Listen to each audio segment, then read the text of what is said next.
Hello everyone, this is doctor जय Mehta here from Mumbai. हमारे आज के वीडियो में हम एक बहुत कॉमन क्वेश्चन को आंसर करेंगे। डज जिमिंग रिड्यूस और अफेक्ट स्पर्म काउंट्स? क्या जिम करने से या जिम जाने से या हेवी एक्सरसाइज करने से किसी के स्पर्म काउंट्स कम होते हैं या does it affect the sperm counts? आज के जमाने में going hitting the gym is something which is absolutely normal, right? It is considered a healthy lifestyle. काफी लोग, बहुत सारे younger generation as well as senior generation लोग जिम जाते हैं। Of course fitness, body building, weight lifting, multiple activities can be done. लोगों के मन में ये डाउट रहता है कि बॉडी बिल्डिंग करने से या वेट लिफ्टिंग करने से स्पर्म काउंट पे कुछ इफेक्ट गिर सकता है। एक पॉइंट समझना बहुत जरूरी है।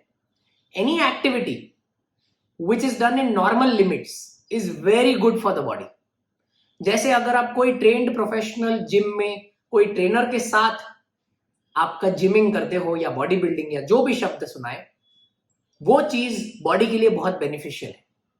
बट एक चीज ध्यान रखना है, एक्सेसिव जिमिंग, जो लोग 3-4 घंटा जिमिंग करते हैं, पूरा दिन वेट्स मारते रहते हैं, इन सब लोगों के लिए एक पॉइंट बहुत इंपॉर्टेंट है। बहुत हैवी जिमिंग करने से it can reduce your testosterone levels. जब कभी भी टेस्टोस्टेरोन जो मेल हार्मोन है वो कम हो जाता है, उसके वजह से स्पर्म काउंट कम हो सकते हैं। जिमिंग को लेके और एक चीज भी है, काफी लोग जो जिम जाते हैं वो सप्लीमेंट्स लेने पे उतर आते हैं, और कॉमनली ये सप्लीमेंट्स में एनाबॉलिक स्टेरॉइड्स होते हैं। Anabolic steroids is practically external testosterone. लोगों को लगता है कि स्टेरॉइड्स लेने से या हेवी प्रोटीन्स लेने से उनका जो मसल का लेयर्स है, उनका जो मसल का शेप है, वो बहुत अच्छी तरह से आएगा, जो शायद सही भी है। बट लोगों को यह समझना बहुत इंपॉर्टेंट है कि जब कभी भी कोई एक्सटर्नल टेस्टोस्टेरोन लेता है तो उसके वजह से लोकल बॉडी का जो टेस्टोस्टेरोन है उसका प्रोडक्शन कम हो जाता है। ये प्रोडक्शन कम होने की वजह से there is a direct effect on the sperm counts, क्योंकि टेस्टोस्टेरोन वो हार्मोन है जो बॉडी में, स्पेशली टेस्टिस में, स्पर्म के प्रोडक्शन को मेंटेन करने में बहुत इंपॉर्टेंट रोल प्ले करता है। जब कभी भी किसी का भी टेस्टोस्टेरोन लेवल कम हो जाता है तो जायज सी बात है, विद इन 2 to 3 months, मतलब स्टेरॉइड इंटेक के 2 या 3 महीने के बाद में स्पर्म प्रोडक्शन ड्रास्टिकली कम होने का स्टार्ट कर देता है। लोग अक्सर ये पूछते हैं कि एक बार स्पर्म प्रोडक्शन कम हो गया पर मैंने सप्लीमेंट्स लेना छोड़ दिया जिम में, तो क्या मेरा स्पर्म काउंट नॉर्मल हो जाएगा? The answer is it can take approximately a year, 6 months to a year।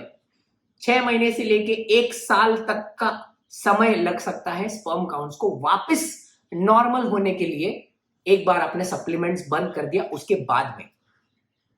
But genuinely अगर आप देखेंगे तो लोगों को यह ध्यान में रखना चाहिए, any form of good exercise, cycling, swimming, running, jogging, skipping, routine weight lifting, yoga, all these things जिसके वजह से बॉडी का फिटनेस रहता है, और अप्रोप्रिएट मेजर में और अप्रोप्रिएट गाइडेंस में अगर आप ये चीजें करते हो, then there is no effect on the sperm count.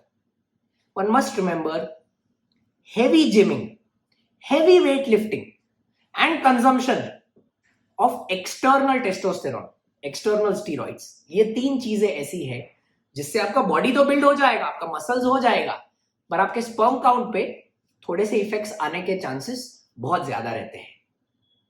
Otherwise let me please tell you, जो लोग बहुत मोटे रहते हैं, जो लोग ओबीज रहते हैं, जो कभी जिम नहीं जाते, उन लोग में भी स्पर्म काउंट्स कम होते हैं। मतलब एक रेगुलर बैलेंस होना चाहिए between a healthy body which gives rise to a healthy sperm count. I hope ये बेसिक वीडियो से जिमिंग को लेके जो लोगों के माइंड में क्वेरीज रहते हैं वो एड्रेस हुए हैं। Further questions can be posted in the comments box. मैं या मेरे कोई टीम मेंबर्स आपको आंसर करने की पूरी कोशिश करेंगे। Thank you so much.